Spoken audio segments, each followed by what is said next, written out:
Hi guys నేను రీసెంట్‌గా కోయంబత్తు to Madurai అనేది ట్రావెల్ చేశాను. అక్కడ నేను ఏ ఏ ప్లేసెస్ చూసాననేది వీడియో లాస్ట్ వరకు చూసేయండి.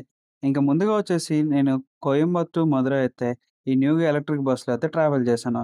దీనికి నాకు బస్ టికెట్ ప్రైస్ వచ్చేసి ₹320 అని పడింది. ఇంక మనకి కోయంబత్తు మదురై అనేది 5 అవర్స్ జర్నీ కోయంబత్తూర్ నుంచి.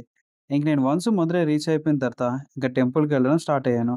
ఇక్కడ మనకి టెంపుల్ టైమింగ్స్ వచ్చేసి ఎర్లీ మార్నింగ్ 4:30 నుంచి అండ్ ఆఫ్టర్‌నూన్ 12:30 వరకనమాట. ఇంకా ఆ తర్వాతొచ్చేసి ఈవినింగ్ 4 టు నైట్ 9:30. అండ్ మనకి టెంపుల్ లోపల ఎలక్ట్రానిక్స్ వస్తువులన్నీ ఎలో లేదు. అండ్ మనకి దర్శనం టికెట్ వచ్చేసి మనకి 50 అండ్ ₹100 ఉంటది. నా సజెషన్ ఏందంటే మీరు ₹100 టికెట్ అయితే తీసేసుకోండి. ఎందుకంటే లోపలనేది మనకి 2 టెంపుల్స్‌కి ఆ టికెట్ అనేది మనం వ్యాలిడే ఉంటది. ఇంక వన్స్ మనం మదురై టెంపుల్ చూసుకున్న తర్వాత ఇంక మనకి ఎక్కడ పడితే అక్కడ మనకి జిగర్తాండ అనేది ఉంటుంది. సో, ఇదొచ్చేసి మన ఫేమస్ జిగర్తాండ ఫస్ట్ షాప్ అనమాట. అది సిన్స్ 1970 నుంచి అనేది ఇక్కడ ఉందనమాట.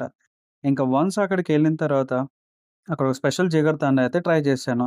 అది రూపీస్ వచ్చేసి ₹80. అండ్ ఇదే కాకుండా ఇంకా మదురైలో తిరుమలై నాయకర్ మహల్ అనేది చాలా ఇంకో ఫేమస్ ప్లేస్ అనమాట.